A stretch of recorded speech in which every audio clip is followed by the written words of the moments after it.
අද ශේෂ වූයේ හිමි දෙසූ බණ අසා ඇති මුදු ඇසූයේ හිමිගේ අඬින්නෝ අනේ පිඩු සිටු පුතුට මෙන් අනේ හිමියනි මටද දැන් දෙසවද හල මැනවි බුදුබණ මහා කරුණාවෙන්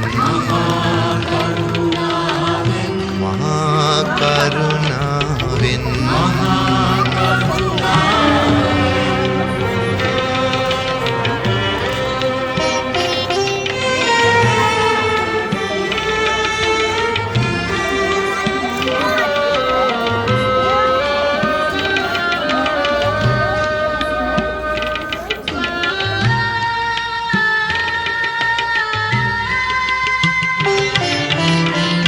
ගලක් වීනම් මමත් ඉවසමි යකුළු පහරද කැපීවෙන් වෙන අපි කැනඩාවට ඇවිල්ලා දැන් අවුරුදු 40කටත් වැඩි. හැබැයි මේ පළවෙනි වතාවට වෙසක් වලට මේ වගේ කූඩුවක් අපි දකින්නේ. ඇත්තටම අපිට විතරක් නෙමෙයි මේ පොඩි ළමයින්ටයි මේ පරම්පරා ගානටම මතක හිටින දේකුත්.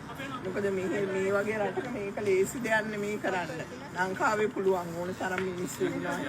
ඉතින් මේ රස්සා කරගෙන මේ හැමෝම ඉස්සර වෙලාව කැප කරලා මේ විදිහට හදලා කරගෙන කූඩුවකුත්. නිකන් කූඩුවක් නෙමෙයිනේ. ලයිට් දාලා කරගෙන කූඩුවක් ඇත්තට හරිම බුද්ධාලම්බන පින්තියක් ඇති වෙනවා. ඉතින් පොඩි ළමයා ඉඳන් ලොකු අය වෙනකම්ම මේ හරිම සතුටක් ගෙන දෙන දෙයක් මේක. ඉතින් කරපු හැමෝටම ගොඩක් පින්. ඒක උදව් කරපු අයට උදව් කරපු අනිත් අයටත් ගොඩක් පින්. මේ වගේ දෙයක් කරාට.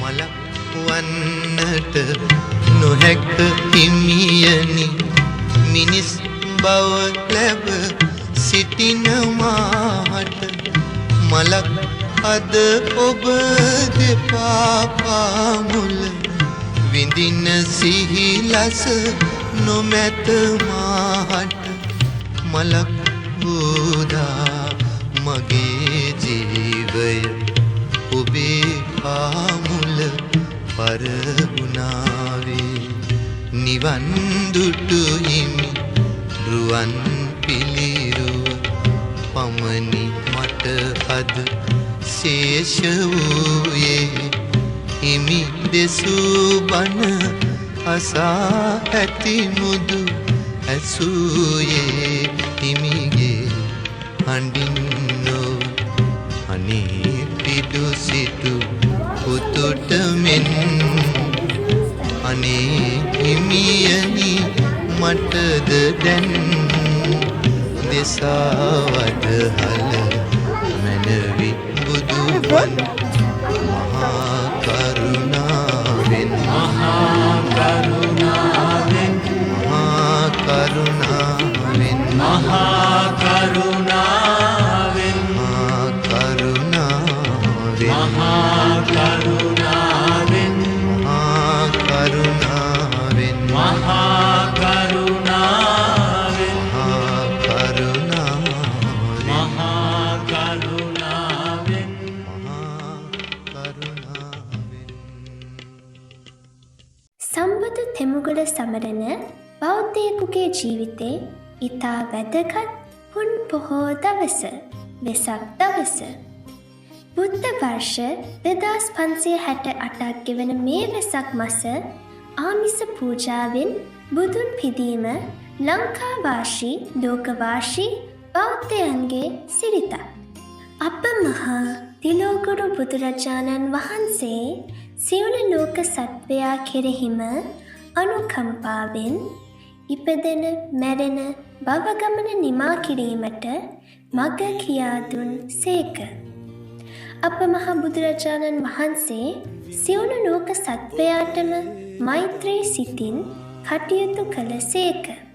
සාරා සංඝ කල්ප ලක්ෂයක් දස පෙරුම් දම් පුරමින් සම්බුද්ධත්වයට පත්වීම පිණිස පින්වත් මහාමායා දේවියගේ කුසින් ලෝකයට පහළ වූයේ බෝසත් උපත සිදු වූයේ වෙසක් පොහෝ දිනකයි.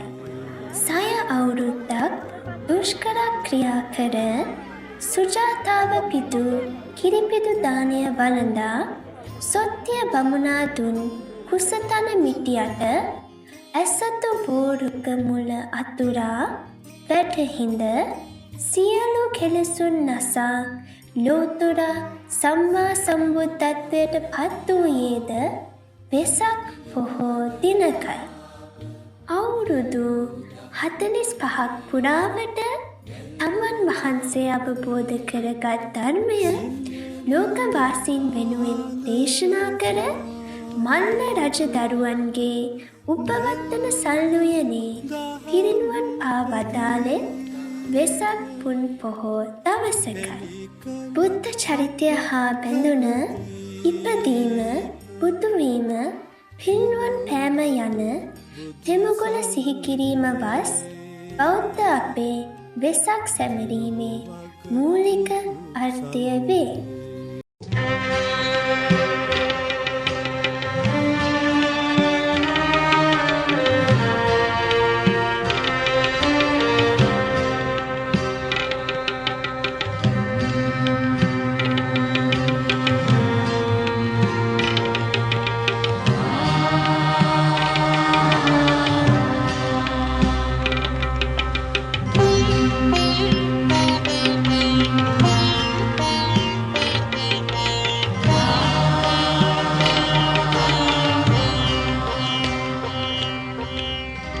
නිවන් දුටු හිමි රුවන් පිළිරුව පමණි මට අද ශේෂ වූයේ හිමි දෙසූ බණ අසා ඇති මුදු ඇසූයේ හිමිගේ හඬින්නෝ අනේ පිඩු සිටු පුතුට මෙන් අනේ හිමියනි මටද දැන් දෙසාවද හල මැනවි බුදුවන මහා කරුණාවෙන්